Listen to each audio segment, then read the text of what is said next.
4 Maria Street, so I have had a long history with the paranormal. It started very young, and as I grew older, I started hunting for them. I decided to submit the long tale of how I got brought into this craziness.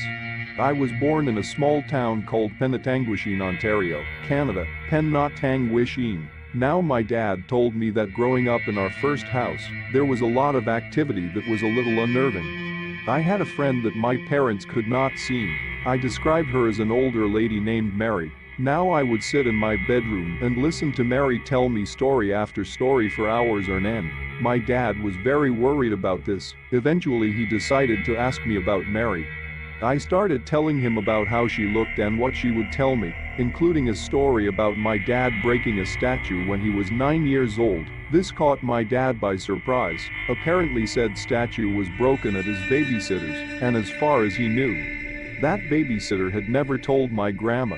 He asked my grandmother about it, and she looked at him oddly as he told the story, then told him she had never heard of that story. This sent a chill down his spine.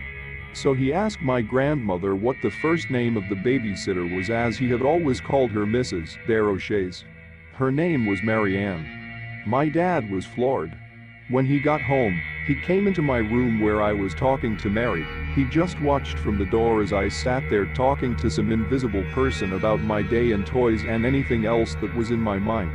Eventually my parents came to see Mary as a positive, despite the odd things that would happen. For instance, when it got cold, blankets would be inexplicably wrapped over my sister and myself, yet the blankets were stored too high for us to reach. When asked, I would tell them about Mary bringing them.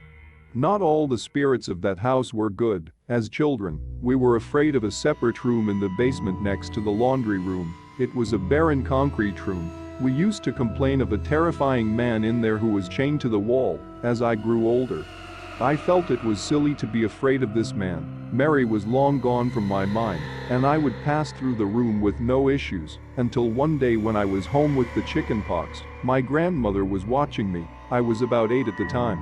I was helping my grandmother with laundry when she had to bring up a basket of clean laundry. I knew how to work the washer and dryer, and how to switch the clothes, so I did that while she ran up. I was almost done when I heard something weird from the next room, the barren room. I stopped and listened for it again. A few minutes went by, and nothing happened, so I finished and went to turn on the dryer when I heard it again. It sounded like a chain being dropped. I stood in silence as I heard it again, then a metal dragging sound.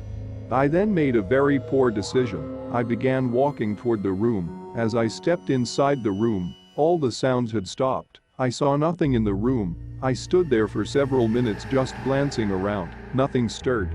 I turned to leave when standing right there in the doorway was a tall, thin man, dirty and torn clothes draped on him. Around his leg was a long rusty chain. I was frozen. He walked oddly. I could see the skin over his thin limbs stretch like elastic as he shambled towards me. This is where I fell over and covered up. I let out a blood-curdling screech until I felt hands on me. I started to scramble and fight back until I heard my grandmother's voice. What is it? What's wrong? I opened my eyes and realized my grandmother was holding me. My heart was racing, and I blurted out the whole story. She just looked at me worryingly and brought me upstairs. We moved a few months later. I never set foot in that basement again. In my teenage years, I did some research and found out that the people who owned our house before had a son with a mental disorder of some sort. They abused and tortured the poor kid and chained him to that basement.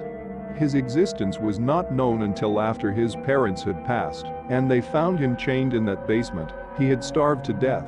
The thought of that sends chills through me to this day.